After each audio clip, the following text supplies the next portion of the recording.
이제 무방 시작합니다.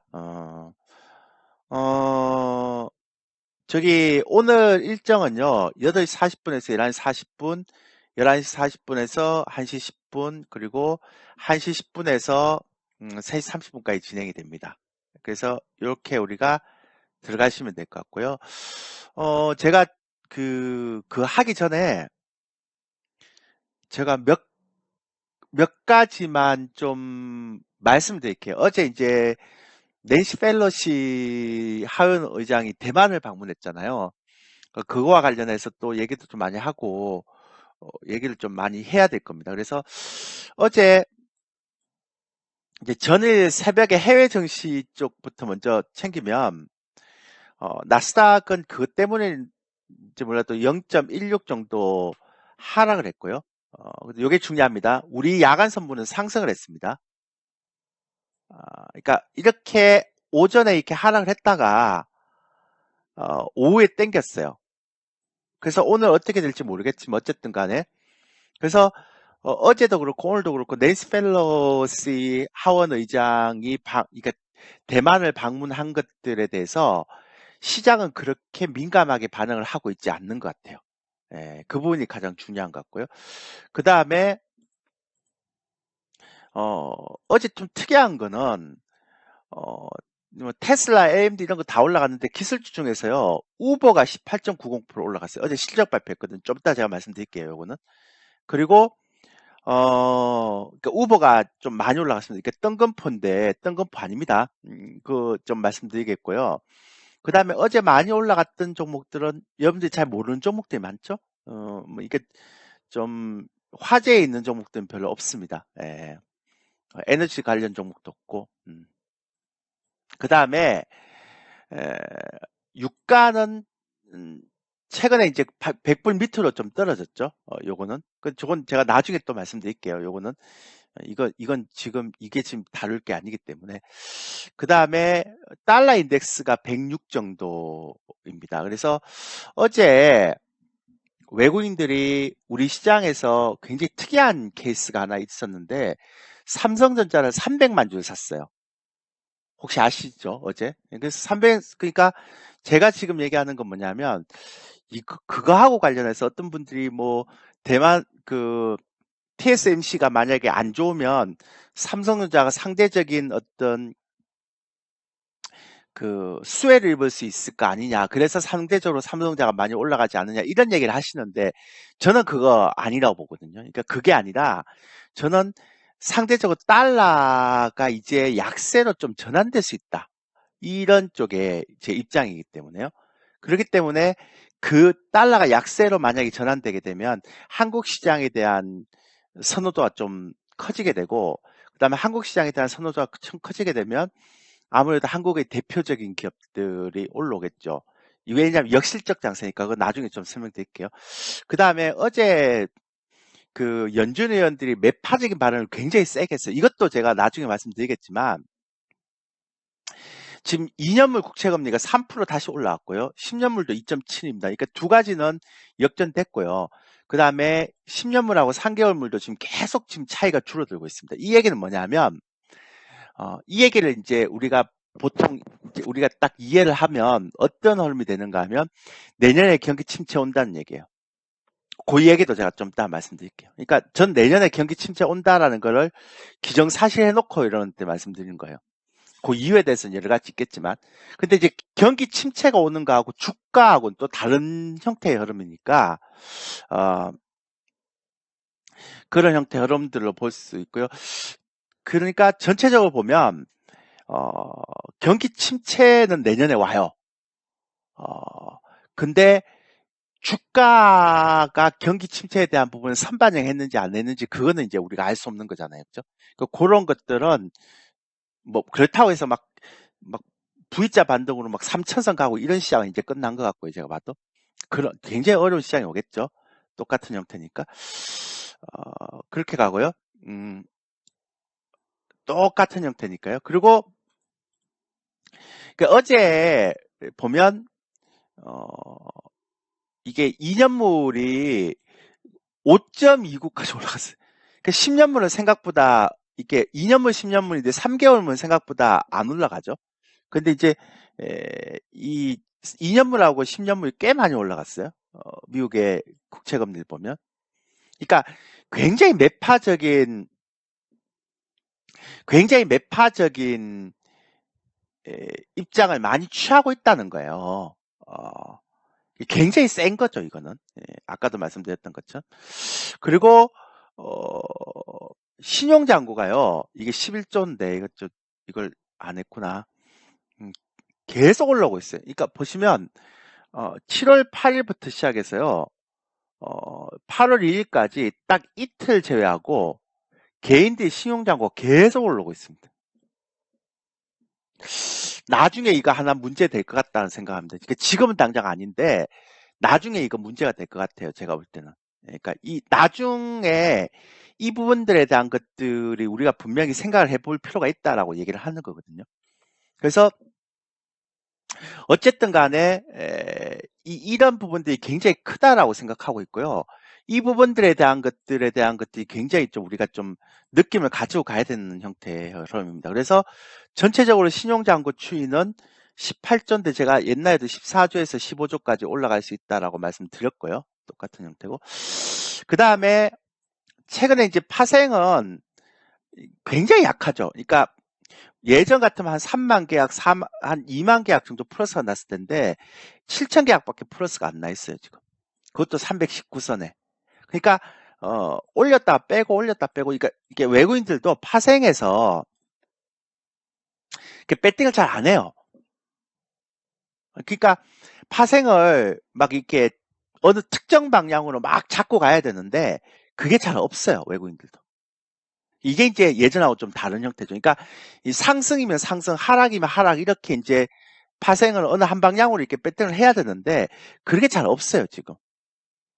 그러니까 제가 볼 때는 베어마켓 랠리에 올라가도 점진적으로 올라가는 거고 떨어져도 그냥 점진적으로 떨어지는 거예요. 그러니까 이제는 폭락이나 폭등이 나올 수 있는 시점은 별로 없어요. 어제 낸시 펠로시가 대만을 가고 중국의 항공기가 남중국의 쪽으로 막 가고 막 전력 배치하고 이래도 나스닥이나 아니면 우리 시장이나 그렇게 영향을 안 받아요. 예. 그러니까 외국인들의 선물도 과도하게 한쪽으로 매수가 들어갔거나 한쪽으로 매도 들어갔고 이런 개념이 별로 없어요. 단지 이제 좀 특이한 경우는 7월 14일부터 외국인들이 많이 샀잖아요. 아시죠? 그러니까 외국인들이 다시 우리 시장에서 매수를 많이 했던 것 중에 하나가 뭐냐면 7월 14일 날부터 얘네들이 좀 세게 들어오더라고요. 뭐 여러분들 다들 보셔서 아시겠지만. 근데 특히 재밌는 거는 뭐냐면 이건 나중에 제가 곧 설명드릴 겁니다. 되게 재밌는 거는 7월 14일부터 외국인들이요. 코스피 시장에선 2조 9천원, 거의 3조 같이 똑같이 한 5% 정도로 상승했는데 코스피는 3조를 샀어요. 무심하게 샀어요, 코스피는. 예, 한번 보세요. 코스피는 거의 3조를 샀어요. 근데 코스닥 얼마 샀는지 한번 보세요. 코스닥은요, 오히려 지금 3,500억 팔았어요, 지금. 그러니까 굉장히 독특한 형태의 흐름이죠. 어, 그러니까 이거를 이제 제가 오늘 다 여러분한테 설명을 드릴 건데, 이거와 관련해서. 그래서 코스피와 코스닥에 대한 그, 흐름들이 완전히 달라요. 수급이. 특히 외국인들의 수급이 달라요. 그러니까 이런 형태가 시장에서 나타나고 있다는 거죠. 이거는 제가 여러분들이 앞으로 굉장히 선물도 막 사진 않았어요. 이 기간. 그러니까 즉 무슨 얘기냐면 코스피의 일부 대형 종목만 사재끼는 거죠. 말이 좀 웃기나? 그러니까 코스피의 일부 대형 종목들만 막 사재끼는 거예요. 그러니까 올라가긴 똑같이 올라갔는데 이게 그렇게 되는 거예요. 이게 굉장히 특이한 구조죠, 그죠? 예. 이게 왜 이런지는 제가 좀 이따 말씀드리겠고요. 그러니까 요걸 일단 기억해 놓으시라고 제가 말씀드리는 거죠. 그러니까 어제 전일 새벽까지 봤던 거 제가 지금 요거 제가 제 유튜브에 올리거든요. 매번. 예, 오늘 것도 올릴 거예요. 제가 유튜브에다가 이렇게 제 데일리 시황을 이렇게 올려요. 졸교 TV를 보시면 요 졸교 TV 이렇게 치면 이게 데일리 시황에 올라갑니다. 이렇게. 그래서 이제 그거 올릴 거 매일 새벽에서 이제 수급하고 이런 것들을 잘 보고 계십니까? 예. 돈 많이 되죠? 내용이 좋죠, 이거. 예. 제가 꼭꼭 챙기거든요. 예. 그리고 그래서 이제 아까도 말씀드렸지만 요런 것들이 이제 굉장히 중요하게 이게 작용을 하고 있는 부분에 있어서 요런 것들이 이게 굉장히 특이한 케이스예요. 그러니까 제가 볼 때는 그러니까 여러분들이 보면 특이한 케이스지만 제가 볼 때는 특이하지 않아요. 다 이유가 있는 거예요. 그러니까 이걸 보면서 이제부터는 달러가 이제 강세가 좀 약해지겠구나라는 생각을 하게 되는 거죠. 제가 나중에 또 설명드리겠고요. 그런데 이제 금융투자의 인버스 ETF 매수는 이게 2022년 전체 누적을 보면 아직도 많이 쌓여있어요. 안 풀어요, 얘네들이. 근데 7월달, 8월달에 좀 이익실현 하는 속도를 한번 보세요. 굉장히 작죠. 이익실현 잘 안 해요, 얘들이. 그러니까 제가 볼 때는 이걸 보면서 어떤 생각이 드는가 하면, 굉장히 얘네들이 좀 길게 보고 있구나. 그러니까 하락을 좀 길게 보고 있구나. 이번에 베어마켓 랠리가 나오더라도 얘네들이 쉽게 이거를 청산하지 않는 이유를 보면 얘네들이 좀 길게 보고 있구나. 그 생각을 많이 하는 거죠. 얘네들이 좀 길게 시장을 보고 있구나. 그러니까 길게 해지를 하고 있다는 생각이 꽤 많이 들어요. 제가 볼 때는 그래요. 예. 그러니까 해지를 꽤 많이 하고 있구나라는 생각이 제가 볼 때는 이렇게 들더라고요. 지금 보니까.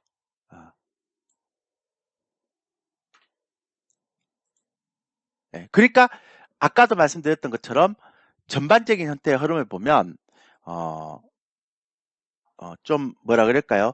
좀 약간은 좀 뭔가 좀 다른 개념으로 가야 되나? 뭐 그런 느낌들이 좀 있을 수 있는 거겠죠. 그러니까 전체적으로 보면. 그래서 완전히 포지션 자체가 조금 차이가 좀 있는 것 같긴 해요. 제가 볼 때는. 예.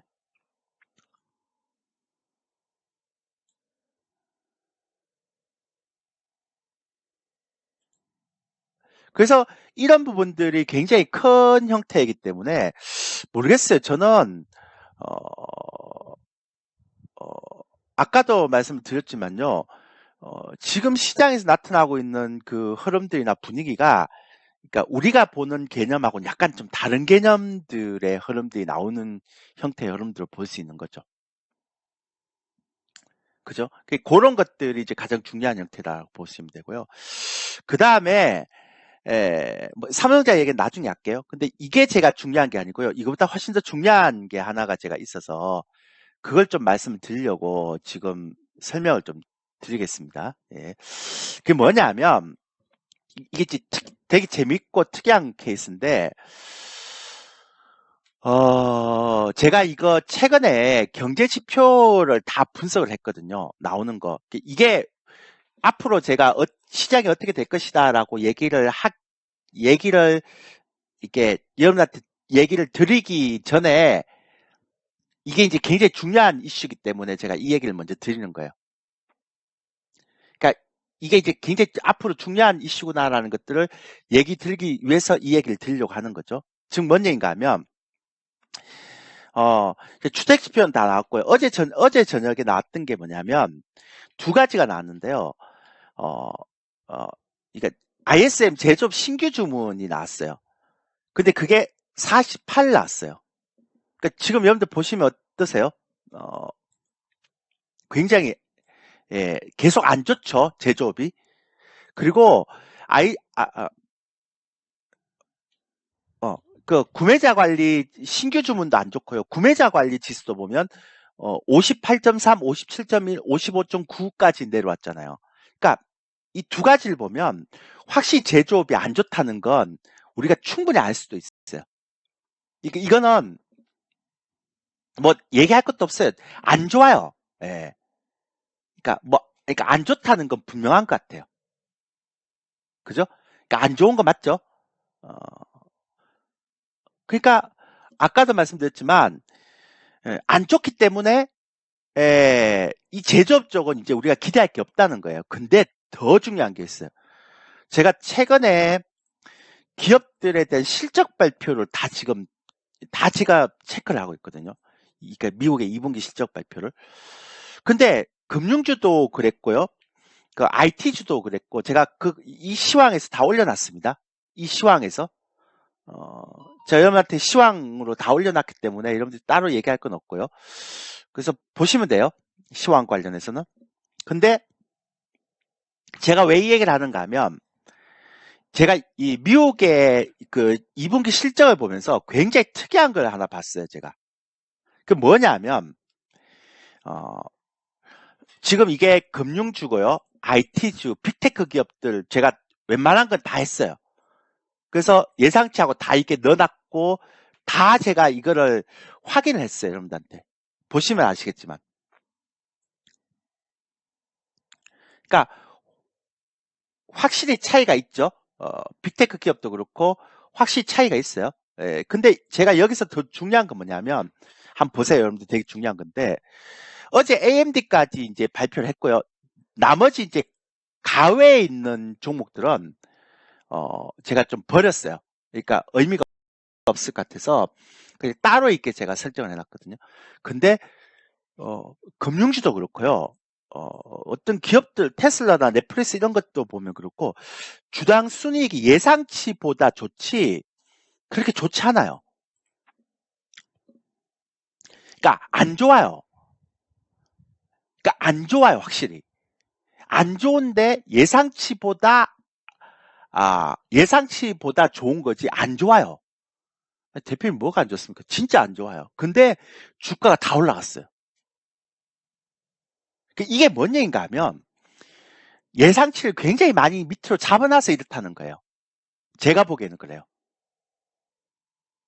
그래서 지금 제가 얘기하고 싶은 가장 기본적인 건 뭐냐면 여기서 실적이나 경기 지표는 더 이상 시장을 끌어낼 수 있는 요인은 아닌 것 같아요.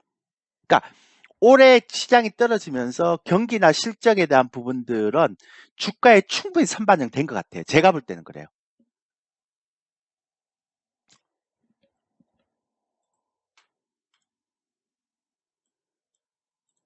그러니까 아까도 말씀드렸지만 이거는 뭐 제가 우리 회원님들한테 문자 하나만 좀 보내고요. 네.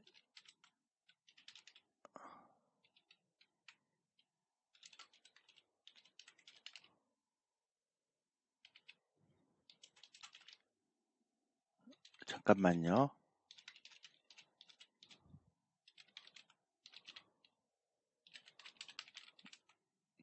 예. 저희가 지금 오늘 아침에 이익실을 했거든요. 저희가 지금 파생을 하는데 파생을 이익실을 했거든요. 저희가. 예, 그러니까 매도를 쳤다가 저희가 이제 매도를 쳤다가 오늘 지금 아침에 떨어질 때 이익실을 했어요. 파생을. 그래갖고 지금 최근에 지수선물 하시는 분들인데 최근에 저희가 지수선물 총 4번을 매매를 했는데요. 지난주부터 시작해서 오늘까지 총 4번을 매매했는데 그러니까 맞나요? 맞습니까? 저희 유료 회원님들? 제가 잘 기억이 안 나서. 예. 그러니까 지난주부터 오늘까지 총 4번의 지수 선물 매매를 했는데 그러니까 지난주 수요일부터 했나 뭐 하여튼 화요일부터 했나요? 예. 화요일부터 오늘까지 총 4번의 지수 선물 매매를 했거든요. 거의 좀 스윙 매매 비슷하죠. 뭐 하루 이틀 코스, 뭐 2, 3일 코스 이렇게 해갖고 왜냐하면 지금은 길게 못 빼니까 그렇게 매매를 했는데 총 4번의 지수 선물 매매했는데 4번 다 수익 내고 나왔습니다. 예. 진짜 제가 요즘 그러니까 이건 이제 지선물 하신 분 지선물 하시면 되고요. 지선물 안 하신 분들은 뭐 곱버스나 아니면 레버리지 ETF 하면 되죠. 예. 그러니까 ETF를 하시면 됩니다. 근데 4번 다 수익 내고 나왔습니다. 그러니까 한 번 들어갈 때마다 한 계약 기준 25만 원에서 50만 원, 두 계약 기준에서는 한 50만에서 70만 원 정도니까 한 대충 봐도 한 150에서 200 정도 나온 것 같아요. 한 일주일 만에. 예. 그러니까 이게 상승할 때도 그렇지만 하락할 때도 그렇게 낸 거니까요. 예. 좀 대단하죠. 예. 저희가 요거 제가 하자 그랬거든요. 우리 회원들한테. 너무 재밌어 하시죠. 그래서 오늘도 지금 저희가 이익션 하고 나왔습니다. 예. 어제 이제 밤에 이제 선물 매도 친 거 오늘 아침에 마이너스 가면 이익션 하자라고 얘기해주고 그렇게 갔기 때문에. 예. 그리고 다시 보는 거죠. 또 매도를 칠지 매수를 칠지 나중에 보는 거고요. 어쨌든 그래서 나름 재밌어요. 예. 그래서 그 오늘 문자를 좀 보낸 거죠. 예. 자, 오늘 저희 유료 회원님들 중에 오늘이나 어제 야간 선물에서 다 이익션 하신 분 3번 눌러봐 주세요. 예. 제가 어제 특별히 저녁에 제가 야간 방송하면서 꼭 이익션 해야 된다고 꼭 말씀드렸습니다. 예. 근데 어제 못하신 분 오늘 다 해야 돼요. 예, 고생하셨어요. 주식보다 훨씬 재밌어요. 이게. 예. 땡큐. 축하드립니다. 진짜 여러분들 재밌죠? 이렇게 짧게 치니까 재밌지 않나요? 우리 유니온님 저한테 항상 매매했고 좀 짧게 하자 그랬는데 짧게 하니까 재밌지 않나요? 유니온님? 재밌죠? 이렇게 하니까. 예, 짜릿해요? 예. 저희가 지금 일주일에 4번 지금 매매를 했는데요. 다 성공했습니다. 짧은 게 더 좋죠, 생각보다. 왜냐하면 지금은 주식이나 선물이나 길게 못 빼요. 제가 좀 이따 말씀드리겠지만 길게 못 뺍니다. 예. 하여튼 그렇게 좀 얘기 좀 드리면 되고 차차 이제 우리가 또 얘기를 하자고요. 어차피 제가 나중에 좀 말씀드리겠지만 근데 그게 중요한 게 아니고요. 근데 어쨌든 지금 이렇게 금융주 실적에 대한 부분들을 이렇게 얘기를 했는데 어제 AMD가 나왔잖아요. 근데 이제는 실적이라든지 제가 볼 때는 실적이라든지 경기 지표는 시장에 영향을 미칠 수 있는 시점은 끝난 거예요. 근데 이제 제가 가장 우려하는 게 패권 전쟁인데 어제 낸시 펠로시가 대말 딱 갈 때 우리가 사실 긴장을 했거든요. 그 때문에 이제 매도를 친 거예요, 저희가. 근데 어제 제가 딱 보고 나서 이거 시장 영향력이 없네 이렇게 생각해서 우리가 오늘 이익신을 한 거예요. 오전에 떨어지면 무조건 이익신을 하라 그랬거든요. 제가 어제 저녁부터 시작해서 이거 시장 이상하다. 이거 패권도 안 먹힌다. 그러면 시장은 베어마크 랠리가 좀 더 일어날 수 있다라고 생각하는 거죠. 근데 더 중요한 건 그게 중요한 게 아니고요. 알파벳, 구글 제가 이거 아침마다 이 데일리에 다 올려드려요. 이거 데일리 다 올려드립니다. 이거 실적 나올 때마다 이거 굉장히 근데 보세요. 제가 이거 이번에 그 기업들 실적 보면서 제가 느낀 게 하나 있는데 뭔지 아세요? 너무너무 느낀 게 뭐냐면 이게 맥도날드도 있고요. 코카콜라, 제너럴 모터스도 있고요. 그 다음에 제가 진짜 놀랐던 거, 제가 유튜브에 올려드렸잖아요. P&G, 제가 이거 실적 보고, 가이던스 보고 정말 깜짝 놀랐습니다. 뭐가 놀랍니까? 대표님, 뭐가 놀랄 게 있어요? 이렇게 얘기하는데, 제가 이거 올려드렸죠? 유튜브에. 아니, 필수 소비재가, 제품 가격을 8%를 올렸는데, 예? 근데 매출이 마이너스 1%가 하락을 했어. 이게 말이 돼요? 이거 필수 소비재인데? 그 제가 이걸 딱 보면서 어떤 생각을 하는가 하면, 미국의 소비가 지금 정말 안 좋다. 그러니까 소비를 등에 업고 미국의 주가를 논하는 건 굉장히 부담스러운 거다, 이거는. 이렇게 하면 안 된다라는 걸 또 한 번 느꼈어요. 그 또 하나는 뭐냐면, 여기서 아마존도 있고요. 제가 실적 발표할 때 다 분석했잖아요. 얘 감원했죠. 감원 발표했습니다. 근데요, 어제 AMD가 발표를 했는데요. 어, 이게 다 좋았는데 예상치도 좋고 이랬는데요. 가이던스를 되게 안 좋게 얘기했어요. 그러니까 3분기 매출에 대한 예상치를 67억 불로 이렇게 딱 이렇게 가이던스를 부정적으로 얘기하는 바람에 시간에서 마이너스 4% 급락해요. 그리고 페이팔 있죠? 얘는 다 좋게 했죠. 그러니까 얘는 이제 이게 0.8 8센트라는 얘기예요. 예. 매출하고 이건 다 이렇게 이거 좋지도 않아요. 이게 뭐 그렇게 큰 폭으로 상승한 건 아니에요.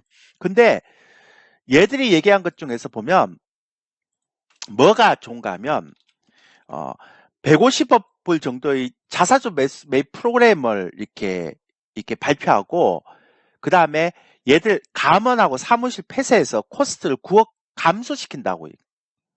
그러니까 시장은 구조조정하는 거에 대해서 굉장히 막 이렇게 환호를 하는 거예요. 그리고 또 하나는 뭐냐면 우버인데요. 우버도 보면 이게 나쁘진 않아요. 그러니까 나쁘진 않아요. 뭐 이건 마이너스인데 매출이 더 증가되는 형태. 그렇게 좋진 않아요. 예상치보다 더 좋은 거죠. 근데 운전자들이 인플레이션이나 생활고 때문에 이제 우버의 운전자를 하려고 하는 사람들이 늘어났다는 거죠. 그러니까 이 얘기는 뭐냐면 제가 나중에 또 얘기 드리겠지만 사람들이 이제부터는 저축도 다 쓰고 이러니까 고용을 막 신경 쓰기 시작하는 거예요. 그러니까 이게 그 파월 회장이 얘기했던 것처럼 미국의 고용시장이 좋아서 고용시장이 좋은 게 아니라 이제 쓸 돈이 없으니까 고용으로 들어오는 거예요. 그러면 또 하나를 보면 로빈후드인데요. 여기도 보면 거시 환경이 악화돼서 전체 인력의 23%를 감원하겠다라고 이게 얘기가 나왔어요. 그러니까 제 지금 왜 이걸 보여주는가 하면 올해 제가 미국 기업의 그 2분기 실적을 보면서 딱 세 가지를 제가 느꼈거든요. 실적이 좋지 않은데 그 실적이 안 좋아요. 실적이 안 좋은데도 불구하고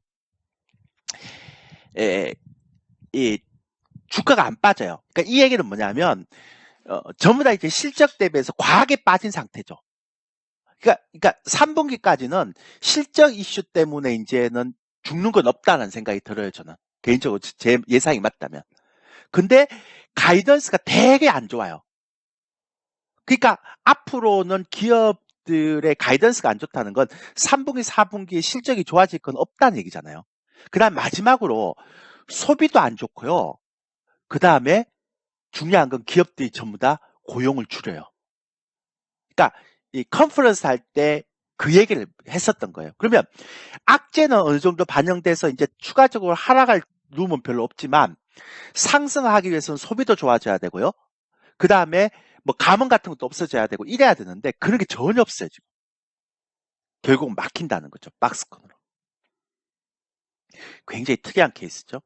자, 이거를 제가 화요일 날인가 월요일 날인가 제가 유튜브에 올렸어요. 이거를. 어떻게 올렸는가 하면 요거를 올렸어요. 요거 아니구나. 요거구나. 맞나요? 제가 이걸 올리면서 이거거든요. 미국의 고용 비용 지수라고 있어요. 그러니까 임금 상승률인데요. 이게 페드의 통화 정책 결정 시 되게 중요한 핵심 지표로 보는 거예요. 이게 유튜브에 올렸어요. 제가 이거 월요일날. 그러니까 매일매일 올릴 거예요. 이런 거. 월요일날 보시면 돼요. 근데요, 이게 되게 중요한 게 뭐냐면 미국의 고용 지표라고 올렸는데 이걸 이제 올렸는데 이게 미국의 고용 비용 지수, 임금 상승률 이렇게 올렸잖아요. 근데 임금 상승률이 이렇게 올라갔다가 안 떨어져요. 근데 지금 이게 사람들이 아까도 우버에서 봤지만 물가 상승하고 생활고가 없어서 왜 생활고가 없는가? 그것도 제가 보여드릴게요. 제가 지금 지표 다 이게 미국의 개인 저축률하고 가처분 소득이거든요. 저축률은 계속 떨어져요. 가처분 소득도 계속 떨어져요. 그러니까 이제 저축으로 먹고 살았는데 이제 저축으로도 못 먹고 사는 거야. 뭔 얘기인지 이해되세요? 저축으로도 못 먹고 살아 이제.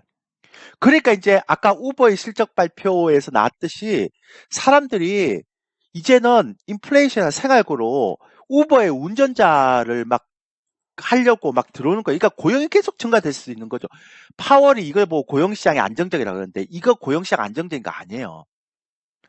어쩔 수 없이 들어오는 거예요. 그런데 더 중요한 거는 보세요. 그러니까 이게 미국의 실적 발표라든지 경제 지표를 딱 보면 우리나라 시장의 트렌드도 알 수 있고 지수도 알 수 있어요. 근데 그래서 제가 얘기하는 이제는 바이 앤 홀드 안 된다는 거예요. 그러니까 거의 단타는 안 되고요. 한 3일에서 한 2주 코스로만 가야 돼요.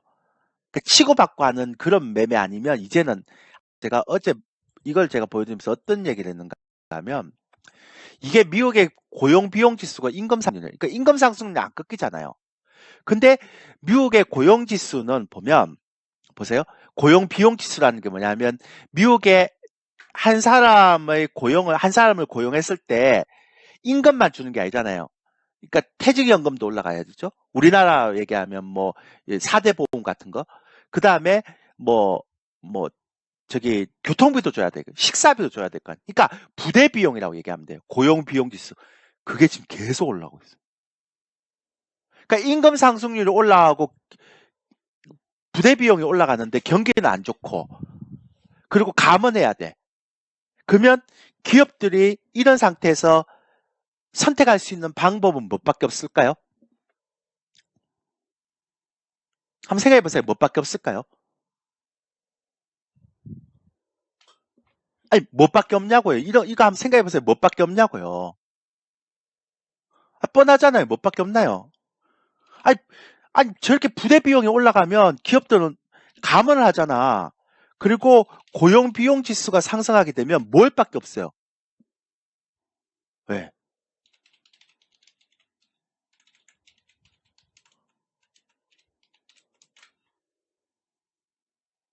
그러니까 인간을 대체할 수 있는 산업용 로봇이나 공장 자동화밖에 없다는 거예요.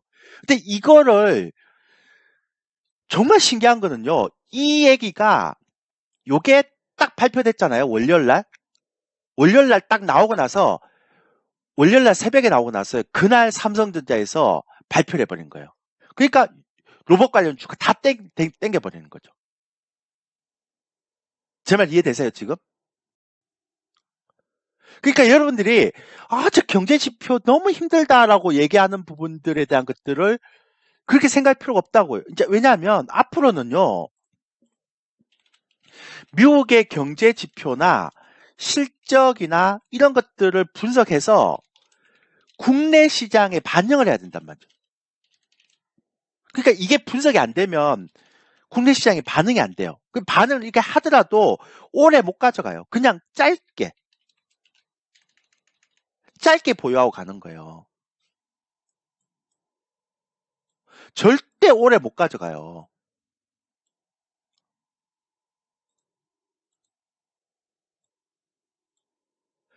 그러니까 그런 시장이 아닌 거죠. 이제는.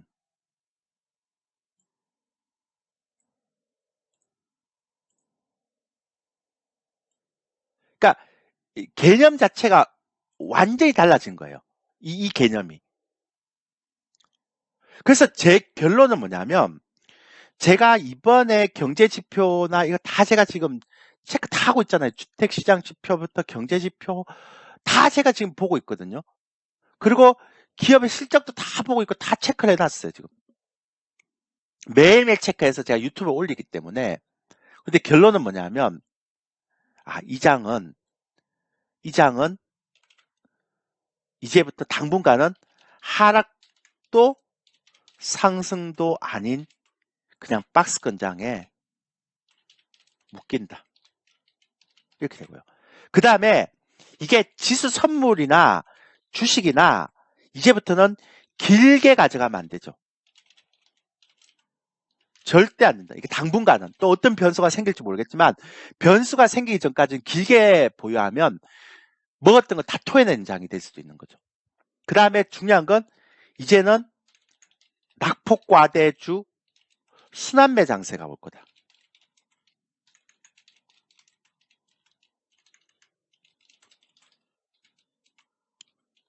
그러니까 이런 형태의 흐름들이 굉장히 지금 많이 일어나고 있다는 걸 제가 말씀드리려고 하는 거예요. 그러니까 이런 장에 대한 부분들이 아마 이제 계속 진행될 것 같아요. 제 느낌이 맞다면. 그럼 결론적으로 얘기해서 무슨 얘기인가 하면, 여러분들은, 바이 앤 홀드, 그러니까 파생이든 주식이든 바이 앤 홀드 전략은 이제는 안 먹힌다. 이게 제 생각이고요. 그리고 파생이든 주식이든 뭐든 제가 볼 때 한 5% 바닥에서 15% 내외의 수익만 먹고 나와야 된다.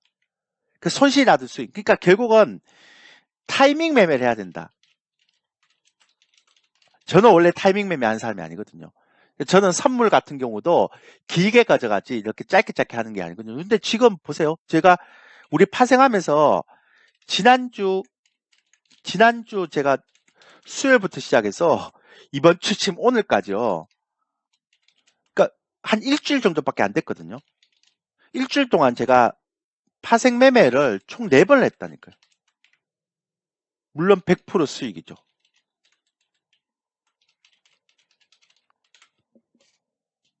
쏠쏠해요. 근데 만약에 그걸 갖고 있었다.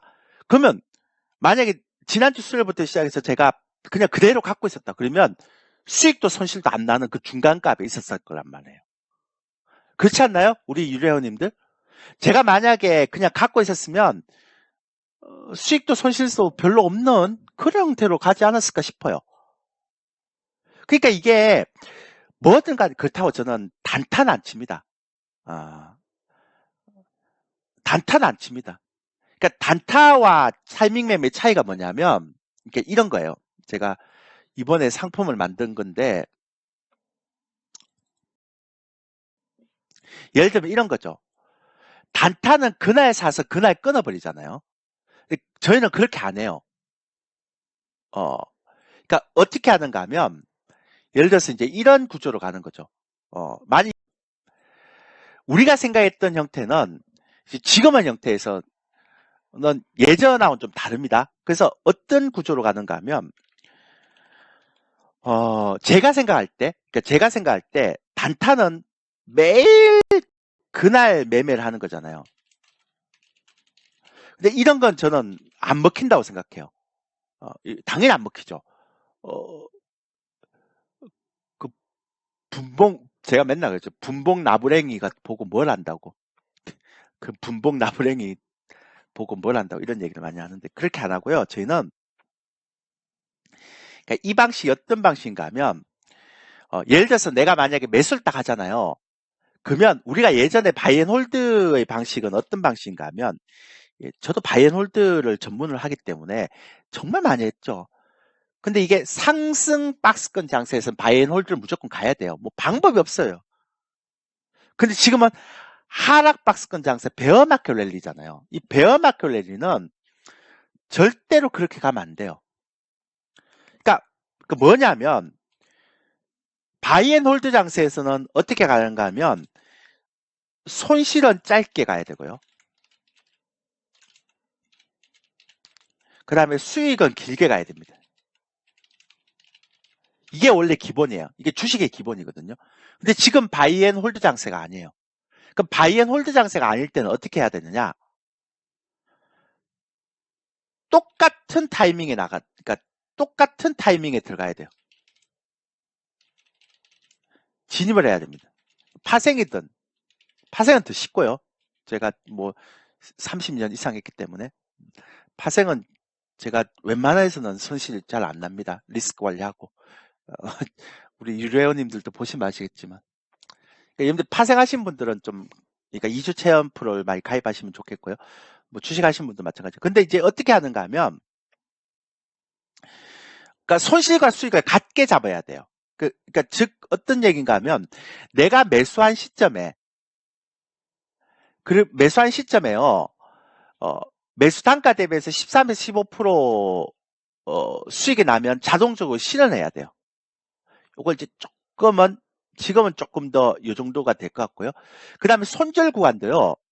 매수 단가에서 13에서 15% 정도 손해가 나면 바로 날려야 돼요. 그러니까 손절과 이익을 똑같이 설정을 해야 된다는 거죠. 지금의 시점엔. 바이앤홀드 구간이 아니기 때문에. 근데 더 중요한 거 한번 보여드릴까요? 근데 보세요. 요게 수익 실현하는 시점은 일본 고가예요. 그 다음에 손절하는 시점은 일본의 종가예요. 왜 그런가를 볼게요. 만약에 수익 실현 시점은 일본의 종가라면 어느 재료가 나와서 쭉 올라갔다가 요즘은 장이 안 좋으니까 아랫꼬리를 쭉 달아버려요. 윗꼬리를. 그러면 윗꼬리 기준으로 해서는 13에서 15%가 수익이 났는데 종가 기준으로 수익이 안 날 수도 있어요. 그러니까 수익 실현 기준은 무조건 일봉의 고가를 봐야 되고요. 그 다음에 손절은 왜 일봉의 종가를 보느냐. 이런 경우가 있어요. 어떤 종목들이 악재가 나왔어요. 악재가 나왔는데 그게 갑자기 이렇게 확 떨어지는 수가 있어요. 근데 이걸 만약에 13에서 15 정도까지 손절 라인을 했다면 좋은 주식이면 좋은 주식 갑자기 악재가 나오는 경우는 물량을 잡아가는 경우가 있거든요. 밑으로 내렸다가. 그러면 그런 경우는 어떤 경우가 되느냐 하면 이렇게 13에서 15% 이렇게 떨어졌다가 종가를 땡겨버려요. 그래서 종가 때 파는 게 낫지 손절 라인은 절대로 아래 저가에서 팔면 절대 안 돼요. 자, 제 말 이해되시면 3번. 그래서 이런 변동성에 대한 부분이 나온다면 수익 실현은 빨리 들어가서 고가로 해야 되고요. 손절 라인은 종가로 가야 돼요. 그 대신에 딱 기준은 잡아놔야 돼요. 똑같이 잡아놔야 된단 말이에요. 이제 이런 장이 와요. 앞으로 향후 1년 동안. 아마 제 말이 사실일 겁니다. 근데요, 잘 보세요. 제가 이번에 상품 만들면서 어떤 걸 만들어 놨는가 하면 요렇게 만들어 놨어요. 주식을 60, 70, 인버스를 여기 인버스 해야 되고 선물 매도를 해야 돼요. 네. 반성하신 분은? 그럼 제가 뭘 얘기했는가 하면 보세요. 해지를 그려놨잖아요. 해지를. 자, 제가 이 얘기는 뭐냐면 앞으로 주식을 90%, 100% 갖고 매매하는 사람들은 제가 볼 때 제가 좀 심한 얘기를 될까요? 좀 심한 얘기를 될까요? 앞으로 주식을 90%, 100%를 가지고 주식을 하시는 분들은 제 장담하는데 앞으로 1년 뒤에 여러분들 아마 이 시장에서 실패하고 나갈 겁니다. 제가 아까 말씀드렸잖아요. 미국 시장에 대한 컨퍼런스, 가이던스, 경제지표 다 보였죠. 내년에 저 경기 침체 온다고 생각하거든요. 그러니까 즉 무슨 얘기인가 하면 지금처럼 베어마켓 랠리일 때는 주식을 한 70%만 갖고 계세요. 맥스.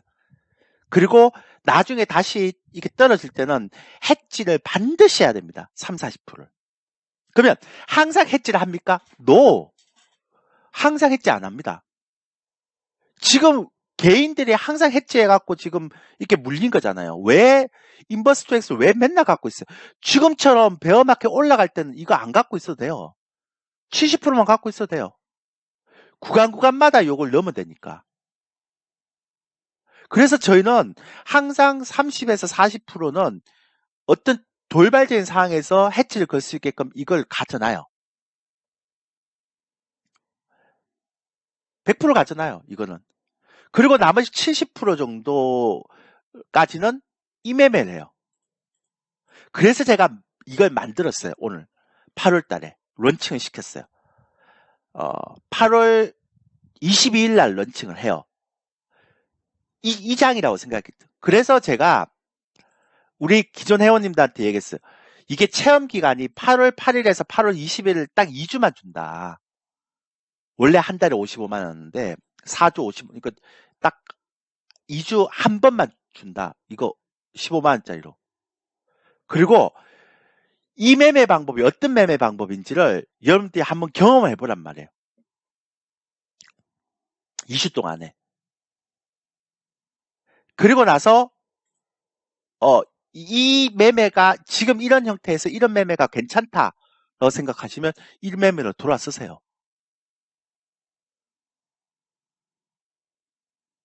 앞으로 이 매매 아니면 여러분들 대안이 없어요.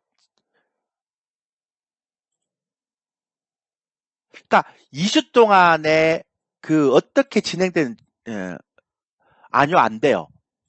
VOD는요.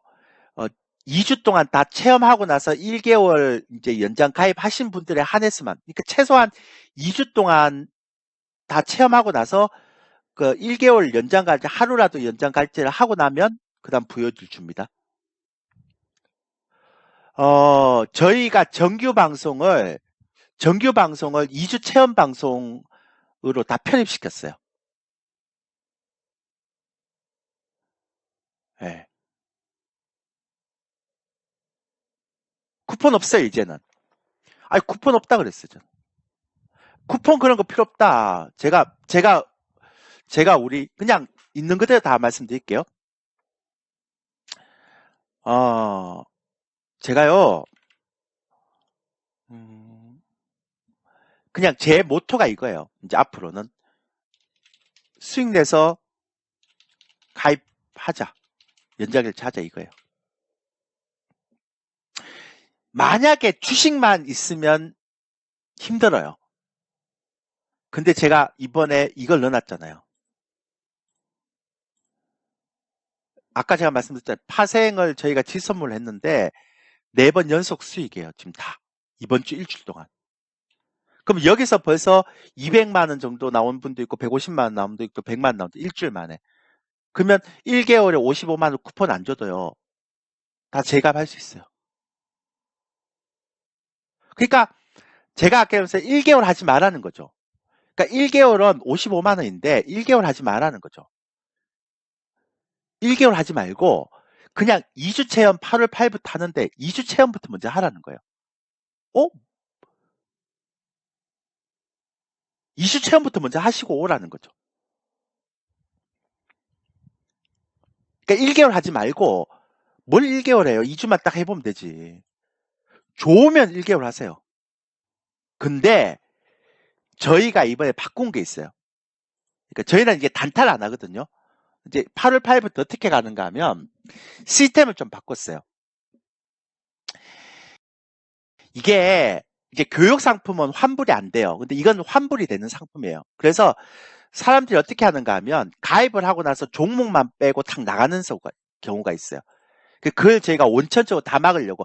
왜냐하면 그렇게 되면 기존에 계시는 분도 손해예요. 시세 왜곡이 나오기 때문에.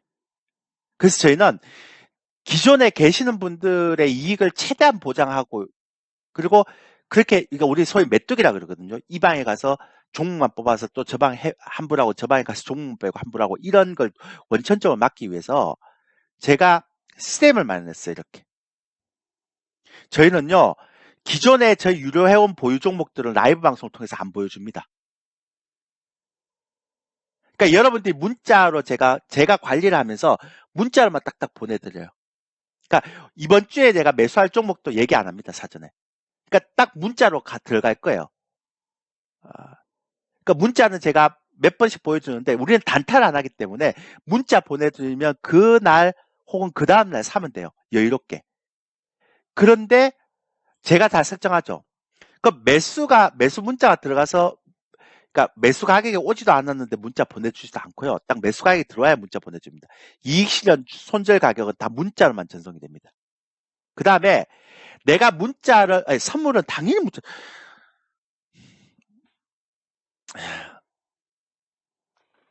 그냥 제가 지금 주식 얘기를 하고 있는데 지수 선물 매매하시는 분들은요 그냥 묻지도 말고 그러니까 따지도 말고 그냥 가입하시면 돼요. 이거는 기본적으로 문자도 드리지만 문자도 몇 번씩 보내드립니다. 예. 그러니까 우리가 지난주부터 이번 주까지 지수 선물입니다. 이거 파생 매매. 지수 선물 총 4번 매매해서 100% 수익 냈다 그러잖아요. 여기서 문자만 한 16번 보냈을 겁니다. 그러니까 파생하시는 분들은 그냥 가입하시면 돼요. 제가 얘기하는 파생은 필수고 그러니까 우리 메인이 파생이니까 그러니까 무조건 가입하시면 되고요. 주식도 제가 얘기했던 것처럼 이런 매매로 가서 보면 근데 만약에 내가 문자를 못 받을 수가 있잖아요. 그 문자를 못 받으신 분들을 위해서 당일에 매수를 하거나 이익 실현하거나 손절했던 체결 내역이죠. 문자 들어가서 체결 내역이던 그러니까 그러니까 그 전날 보낸 거 말고 당일날 보낸 문자에 대한 내용은 라이브 방송을 통해서 다 공개가 되는 거죠. 이렇게. 그러니까 당일날 당일날 당일날 이렇게 문자 보낸 거에 대해서는 여러분들이 만약에 내가 문자 못 받았다 그러면 15시 30분까지 라이브 방송이 들어오면 돼요. 라이브 방송에서 당일날 매수 보냈던 거, 이익션 한 거, 손절했던 내역, 그러니까 문자가 보내서 그 라인에 들어와서 문자 보내서 체결된 내역은 당일날 10시에서 15시 30분까지 라이브 방송에서 다 얘기해. 단 무음입니다. 강의는 8시 20분에서 10시까지만 하고요. 왜? 제가 시장을 봐야 되니까. 이해되시죠? 그러니까 미리 사전에 절대로 이번 주에 어떤 종목을 보낼 것이다 얘기를 안 해요. 언제 보낼 것이다 얘기 안 해요. 월요일날 보낼 수도 있고 화요일날 보낼 수도 있고 수요일날 보낼 수도 있고 목요일날 보낼 수도 있어요.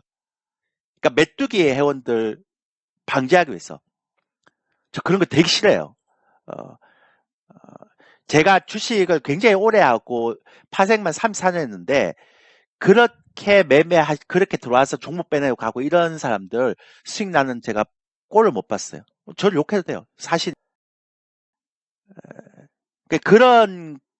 그렇게 얘기해도 그렇게 하신 분이 있는데 그런 걸 원천적으로 차단시키는 거예요. 이거는요, 저희 유 회원님들이 다 동의한 사항이고, 왜? 기존 회원님들을 보호해야지. 그럼 메뚜기 회원님들 보호할 이유가 뭐가 있습니까, 제가? 그렇잖아요? 그래서 저는 기존 회원님들의 이익을 위해서는, 이렇게 최대한으로 다 막아요. 그래서 당일 것만 보여요. 라이브 방송. 그러니까 녹화는 여기까지만 해요. 이건 비녹화예요. 그 다음 라이브 무원 방송, 문자 방송 이렇게 들어가. 당일 것만 해요. 그리고 제가 보낸 거에 대해서는 제가 따로 이렇게 도표에다 딱 이렇게 체크를 해 놓을 거예요. 그래서 걔가 손절 라인에 들어오는 가격 얼마인지를 보낼 거고요. 이익션 대가 얼마인지 보내고 이렇게 보낼 거예요. 그리고 매일 시황도 보내고. 그 다음에 저희는 종목은 10종목 안 넘어요. 종목당 7%, 6%. 최대 12종목 정도. 근데 제가 우리 회원님한테 그런 얘기 했어요. 오늘도 보면 벌써 돌아와서 게임즈 그동안 못 가다가 컴투스 10% 가잖아요. 다 순환매요. 100% 순환매요. 100%. 그러니까 이제는 바이앤홀드가 없어요. 제가 장담하는데 바이앤홀드 안 나와요. 제가 아까 말씀드렸잖아요. 그냥 저는 여러분들한테 제가 말씀드린 게 아니고요. 저는 그냥 차트 보고 얘기하는 사람이 아닙니다. 한번 보세요. 제가 지표 같은 거 이런 거 보면 다 지금 미국의 지표 이런 거 다 제가 모으고 있어요. 지금. 그러니까 이 정도 분석 끝나고 나서 2분기 실적 보세요. 분석하는 거 안 보세요. 이 정도를 모으고요. 분석이 끝나는 거예요. 그러면 그 다음부터는 우리 시장은 바이앤홀드 없어요. 단타 안 돼요. 좀 죄송한 얘기 좀 단타 안 돼요. 우리는. 그러니까 지금 앞으로 안 되는 건 딱 두 개예요. 바이앤홀드, 단타 안 돼요. 제가 장담하는데 두 개는 안 돼요. 그럼 어떻게 되느냐? 스윙. 그 스윙 매매가 뭔데? 아까 말씀드렸잖아요. 여기 있나? 없나? 매수 시점에서 최소 1주에서 최대 3주만 가져가는 거예요. 그러니까 그 전에라도 내가 딱 갔는데 한 일주 기다려봤는데 안 돼. 그럼 날려야 돼요. 타이밍 매매로 가야 된다니까요. 타이밍 매매로. 파생이든 주식이든.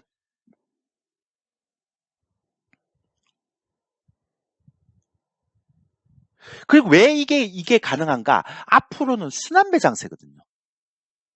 어차피 경기 침체는 올 거고. 그리고 만약에 여기서 여러분들 저는 주식만 하는데요. 가입하지 마세요.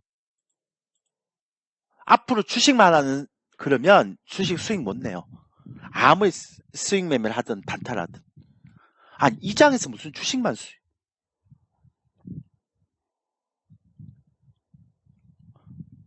이 장에서 무슨 주식만 매매를 해요. 주식이 안 되는데. 타이밍 매매 말고는. 이거 보시면 모르세요, 이거? 이거 보시면 모르세요? 한번 보세요. 이게 지금 주식만 해야 될 장인가.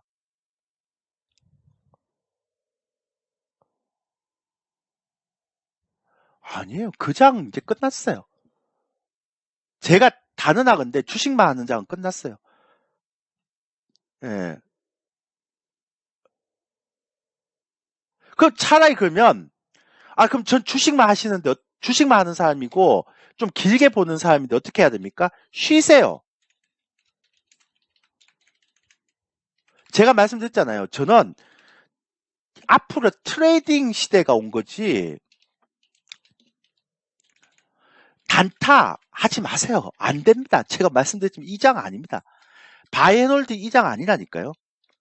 단타 이 장 아닙니다. 그럼 어떤 장이냐? 해지 걸고,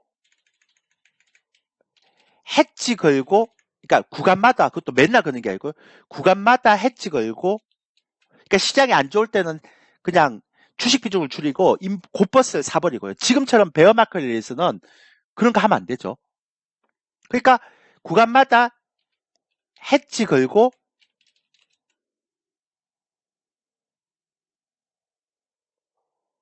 매매하는 거죠. 그러니까 주식 스윙 매매라 그러죠. 보통. 이걸 하는 겁니다. 1주에서 3주 사이. 최대 3주입니다. 요즘은 3주 이상도 못 봐요. 보통 한 1, 2주에서 끝나야 돼요.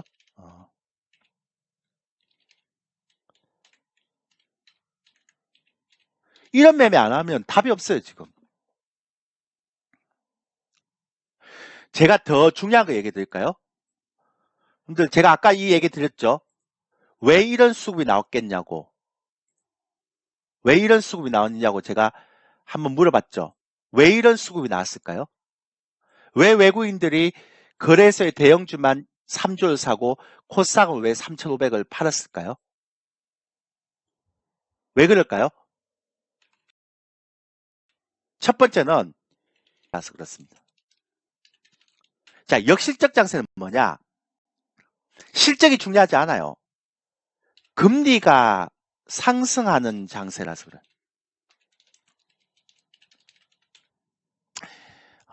이 얘기도 제가 몇 번 해야 되는데, 이 얘기를 또 제가 몇 번 하니까 사람들이 좀 이거에 대해서 좀 많은 사람들이 좀, 요즘은 절대 길게 가져가면 안 돼요. 파생도 보면 길게 가져가면 절대 안 돼요. 먹었던 거 다 토해내는 장이에요. 그러니까, 지금이 그래요. 그러니까 역실적 장세가 뭐냐면, 금리가 계속 상승하는 장세이기 때문에요. 금리가 인상이 되면 회사채 금리가 인상이 됩니다. 근데 보면 작년에 CB 발행했던 기업들이 있어요. 이 기업들이 주가가 급락을 하면 뭘 해줬는가 하면 CB를 발행해서 해줬던 사람들이 이게 투자자들이 이제 요구를 합니다. 그걸 이제 나 우리 CB 안 받겠다 돈을 달라 이렇게 하겠죠. 풋옵션 행사를 합니다. 그러면 돈 다 물어줘야 돼요. 그리고 또 하나는 그래서 이제 CB 발행 안 됩니다. 이제 CB 이런 거는 BW 이런 거 꿈도 못 꾸고요. 왜냐하면 자금 시장이 다 8일부터 2주간입니다. 오늘 가입하면 8일부터 2주간입니다. 이거 이제 꿈도 못 꿉니다. 맞죠? 두 번째는 그럼 이걸로 자금을 해야 되는데 이거 못하면 그 다음 유상증자 해야 되거든요. 근데 요즘 유상증자를 딱 하는 순간 시장에 어떤 소문이 나는가 하면 저 기업 유동성 위기 온다. 그래서 유상증자 하는 순간 주가는 급락합니다. 당연히 플러스 유상증자가 성공도 못합니다. 자, 세 번째는 그러면 회사채 발행을 해야 되죠. 근데 최근에 제가 지난주에 AA 마이너스인가 요거를 이거 회사채 발행하는 걸 봤거든요. 근데 요거 금리가 4.13%더라고요. 아직 금리 인상도 안 했는데 아직 금리를 인상하지도 않았는데 그러면 B등급 이하는 아예 회사채 발행 안 됩니다. 그러니까 어떤 사람들이 그러죠. 아니 7%씩 8%씩 주고 회사채 발행하면 된다라고 얘기하는데 사람들이 미쳤습니까? 그렇게 하게? 경기 침체가 되면 이런 놈도 유동성 위기가 오면 부도 나는데 내가 7, 8% 먹겠다고 그 회사채 사요? 안 돼요. 그러면 얘네들 어디 가야 됩니까? 주거래은행에 대출 받으러 가야 됩니다. 근데 지금은 대출 금리 한 4% 정도 되는데 나중에 금리 계속 올라가잖아요. 그럼 금리가 8% 정도 되면 이거 버텨냅니까? 못 버텨내요. 그러니까 결국은 지금처럼 경기가 안 좋고 금리가 계속 상승하는 시점에서는 어떤 문제가 생기는가 하면 시장 지배력이 강한 종목 위주로 자금이 몰립니다.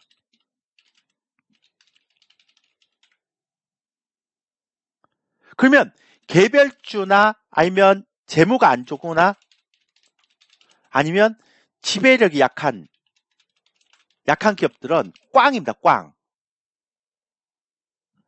그러니까 이런 현상이 일어나는 거예요. 외국인들은 이제는 중소형주 쳐다도 안 보는 거죠.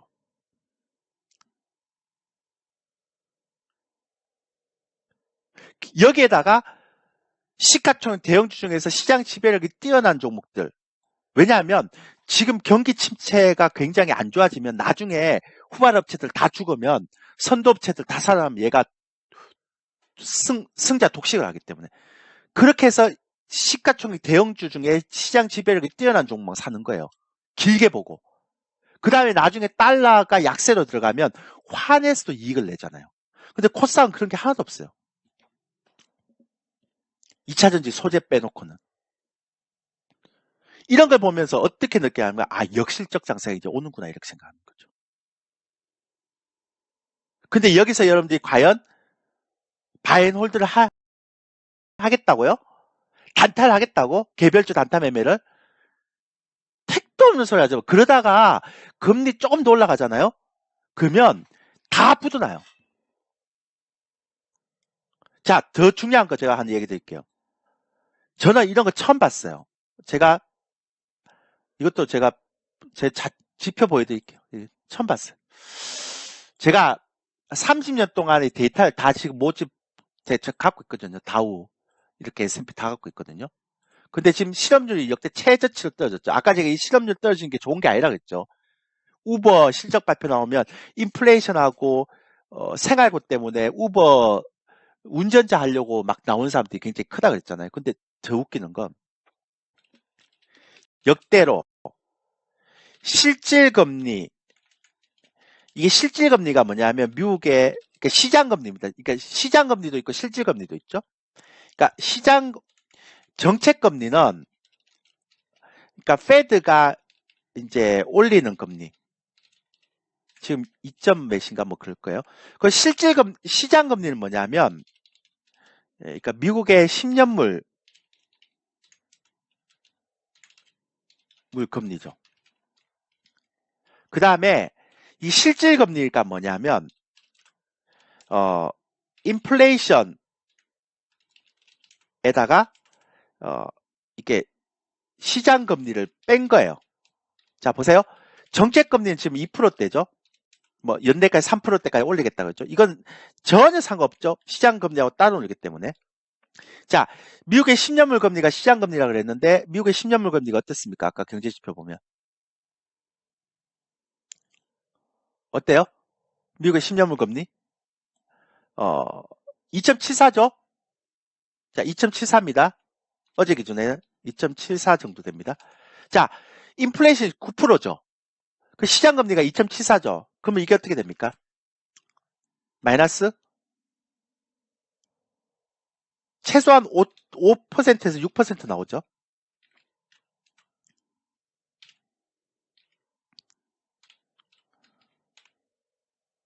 여러분들 이걸 딱 보면 알잖아요. 모르겠어요?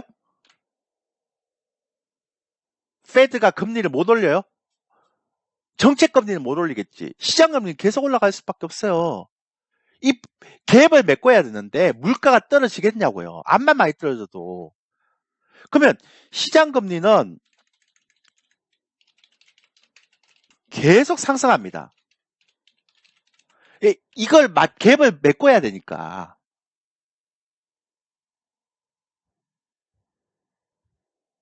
그러면 정책금리는 아예 놔두고라도 시장금리 계속 올라가게 되면 이 버틸 수 있나요? 회사들이? BB등급, B등급 이하 회사가 버틸 수 있습니까, 이게?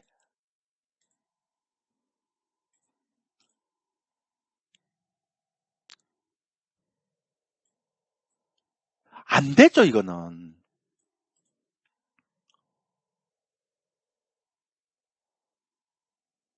그러니까 이런 지표가 나오는 거예요. 이런 수급이. 이런 수급이 나오는 거예요. 근데 아직도 이걸 모르고 막 개별주, 테마주 단타치고 좋다고 확 되고 지금 시장이 어떻게 돌아가는지 사람들이 잘 모르는가 봐요. 제가 그런 거 보면서 굉장히 답답했어요. 왜 저러지? 방송 나와서 막 이상한 종 막 추천하고 뭐야? 정신이 있는 거야 없는 거야?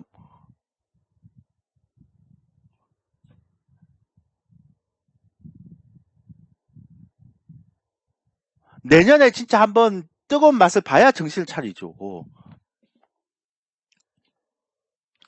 그러니까 경제지표를 분석하지 않고 차트만 갖고 자꾸 보니까 이런 게 하나도 안 보이는 거예요. 그러니까 뭔가 이렇게 한 30년치 지난 과거하고 어떻게 다른지, 어떤 형태가 다른지 이런 것들 다 분석하면 답이 나오는데 그거 안 하니까 맨날 그렇게 보는 거예요. 맨날 바이앤홀드 하고 한 20% 먹었다 다시 다 까지고 막 단타 쳤다가 수익 냈다가 그냥 다 토해내고 돈은 안 되고 몸은 피곤하고. 그래서 제가 얘기할 때 제가 맨날 우리 회원들한테 얘기해요. 이 얘기는 제가 2주 때 가입하면 제가 말씀드리겠지만 지금 미국 주식 중에서 성장주 되면 안 된다고 맨날 얘기했던 거죠. 제가 정말 많이 얘기했던 게 이게 베어마켓 랠리에서 반등할 때마다 줄여야 된다고 그랬죠. 저는요 이번에 실적 발표를 하면서 정말 우리 회원들한테 맨날 얘기했던 것 중에 하나가 뭐냐면 이거예요. 이거 실적 발표 기업을 딱 보면 어떤 섹터를 사야 될지 답이 나와요.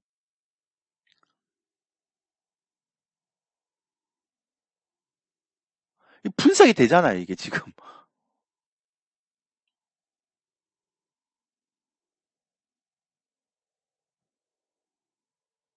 그런 형태의 흐름이죠. 예. 아까 말씀드렸던 것처럼 주식신공님 저희는 리딩비 벌 생각으로 하지 않습니다. 리딩비의 최소 지금의 박스권 구에서는 리딩비의 최소한 3, 4배를 벌여야 되고요. 그 다음에 이렇게 있다가 하락이든 상승이든 방향성을 틀면요. 그때 그 방향으로 배팅을 해버립니다. 그러니까 그 방향이 나오기 전까지만 이렇게 하는 거예요. 이번에 올라가는 것도 아마 고점 있지 않을까요? 그러니까 그 고점에서 만약에 이번에 베어마켓 랠리의 고점에서 저희는 하락 배팅을 거의 강하게 합니다. 올인 비슷하게. 만약에 우리가 고버스는 안 하지만 고버스 같으면 비중의 80%를 가게 배팅해버리겠죠. 그러니까 어느 형태든 방향성을 크게 틀면 그 방향성으로 올 때까지는 지금처럼 이렇게 스윙 매매를 하고 그 방향성이 잡혀버리면 그 방향성으로 과감하게 배팅해버리죠. 근데 지금 개인들이 곧버스 사고 있잖아요. 지금 개인들이 곧버스를 사고 있어요. 이거 보세요. 그러니까 얘네들 진짜 못하는 게 뭐냐면 지금은 베어마켓 랠리인데 베어마켓 랠리에서 곧버스를 사고 있는 거예요. 그러니까 맨날 개인들은 막차, 그러니까 반대쪽을 찾고 있는 거죠, 이렇게.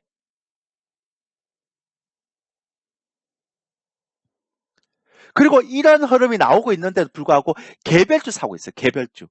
외국인들이 지금 시가총 대형주 사고 있는데, 아니면 똘똘한 중형주 사고 있는데, 이거 사고 있다고, 이거. 그러니까 시장을 차트만 갖고 자꾸 하니까 판세를 못 읽는 거죠, 얘네들은.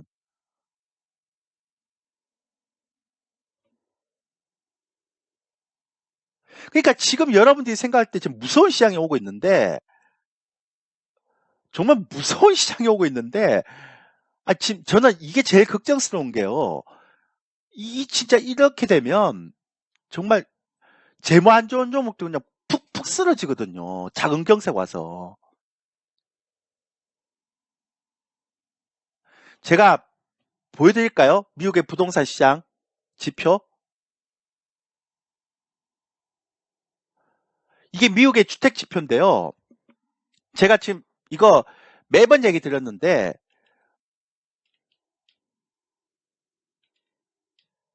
웰스파고의 모기지 신청 건수 줄어드는 거 한번 보세요, 지금. 얘가 소매업체인데요. 주로 이제 소매금융을 많이 하죠.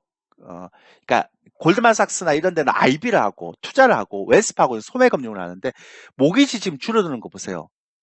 그 다음에 미국의 모기지 신청 건수 지금 줄어드는 거 보세요, 지금.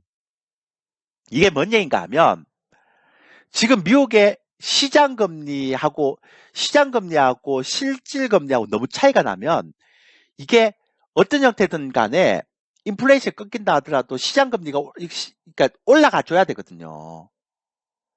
얘가 시장금리가 올라가 줘야 된다고요. 이게. 그러니까 물가는 잘 안 꺾이게 되면 이걸 줄일 수 있는 방법은 시장금리를 올라가야 돼요. 그럼 시장금리가 10년물 국채금리가 계속 올라간다는 얘기는 무슨 얘기예요, 앞으로? 이건 모기지하고 연동이 되니까 모기지 금리가 계속 올라간다는 얘기죠. 그럼 모기지 금리가 계속 올라가면 사람들이 집을 살 수 있습니까? 못 사는 거죠.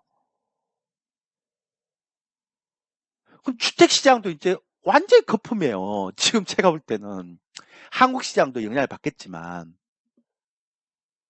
한국 시장은 약간 정책적인 부분이 있어서 좀 다르긴 하지만 거의 비슷해요.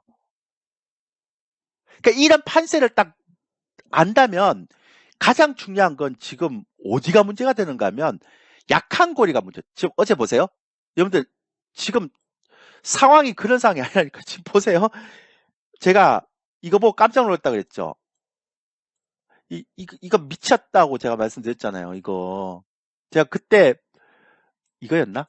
GDP 나오 말고 뭐였지? 뭐였지? 유럽의 20에서 금리 올리는 거 보셨어요?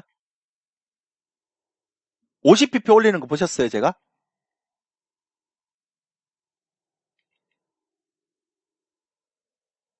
어제 호주도 50bp 올렸나? 그랬을 거예요, 아마. 그러니까 이게 20위에서 이거 금리를 50% 올리더라고요.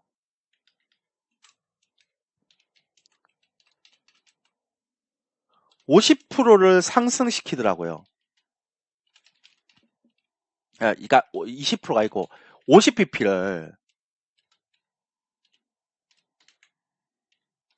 20위에서 이런 문제가 이게 이렇게 왜 문제가 생긴지 아세요? 이러면 독일도 안 좋죠. 근데 견딜만 해요. 에너지 가격이 올라가니까 우크라이나 러시아가 이래서. 그럼 문제가 뭐냐? 그러면 약한 고리. 옛날에 얘기했던 우리가 유럽 재정위기 한번 왔잖아요. 피거스, 그죠? 포르투갈, 피거스, 그리스, 스페인, 이탈리아 작살납니다.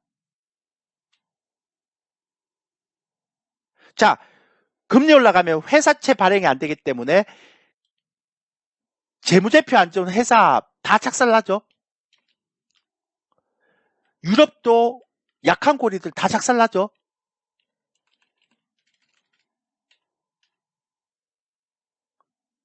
지금 여러분들 정신이 있는 거예요, 없는 거예요? 어디서 개별주 잡주를 매매하고 그거 갖고 단탈 친다고. 지금 시장 돌아가는 상황이 지금 안 느껴지세요, 여러분들? 그러면 이런 경우 딱 두 가지예요. 약한 섹터는 무조건 죽고요. 그러니까 지배력이 강한 세력, 그러니까 지배력이 강한 기업들은요, 나중에 약한 섹터들 다 죽어버리면 승자승 돼요, 승자승. 그럼 가장 위험한 건 뭐냐면, 금리가 올라가잖아요? 금리가 올라가면 가장 문제는 뭐냐면, 과도한 레버리지를 해갖고 거품이 있는 섹터도 죽습니다. 대표적인 게 부동산.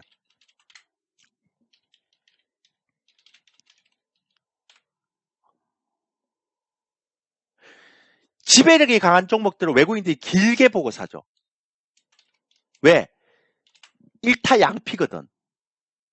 한 번은 나중에 약한 애들 다 죽어버리면 얘들 승자승 독시가 하죠. 두 번째는 한국의 주식을 사는 거니까 달러 인덱스가 약세로 들어가면, 원화 강세 들어가면 이건 뭐예요? 예, 환차익도 나죠. 외국인들 진짜 잘하는 거예요. 아니 어디서 지금 개별주를 갖고 단타를 치고 방송에 추천하고 그런 행태를 어떻게 하고 있는 거예요 지금.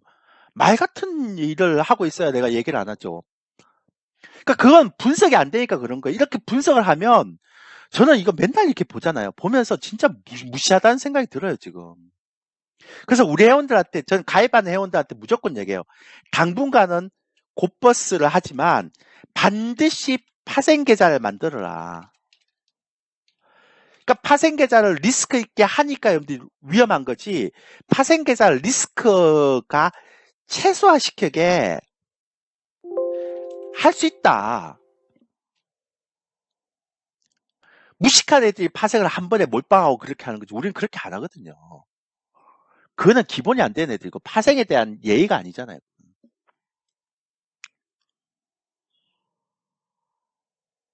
향후 1년 동안은 파생 계좌 없이 쉽지 않을 거예요.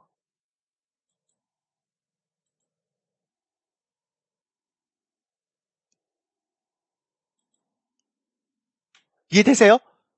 지금까지 제가 설명한 거 이해되세요? 예, 교육받는 방법은 제가 동영상에 다 올려놨습니다. 그거 제공할 겁니다. 예. 그래서 제가 얘기하는 건 뭐냐면, 제가 비판을 하기 위해서 비판을 하는 상황이 이렇다는 걸 제가 부드럽게 얘기하면 사람들이 인식을 못 하잖아요. 그래서 제가 좀 세게 얘기한 것 뿐이에요.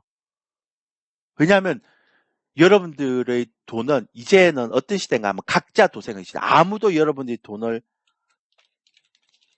시대이기 때문에 각자 지켜야 돼요. 각자 지키기 위해서는 각자 해야 돼요. 저희가 가입하면요. 그거 계좌 만드는 방법, 교육하는 방법 이런 거 다 저희가 동영상으로 다 제작해 놨습니다. 예, 요거 아마 어, 동영상 드릴 겁니다. 예. 예, 요거. 예, 파생이나 지수 ETF에 대한 강의를 제가 다 넣어놨거든요. 예. 그러니까 그거를 보시면 될 것 같습니다. 그래서 요거는 체험한 이후에 1개월을, 그러니까 일단 1개월 가입했다가 뭐 바로 하루 만에 하재도 주는 거니까 일단 2주는 다 들어야 돼요. 2주는 다 환불 없이 들어야 이거는 들어갑니다. 꼭 배우세요. 예. 자, 이해되시죠? 지금까지. 자, 지금까지 상황, 시장이 어떻게 돌아가는지 이해되시는 분 7번. 저는 주식 선물이 기본입니다. 저희가 지금 하는 게 지수 선물하고 주식 선물 이 두 개가 이제 메인입니다. 메인. 나머지는 주식하고 지수 ETF. 네. 자, 이해되시죠? 오케이. 자, 그러면 여기까지 할게요. 일단 좀 쉽게요. 자, 가입하실 분들 이쪽으로 가입하세요.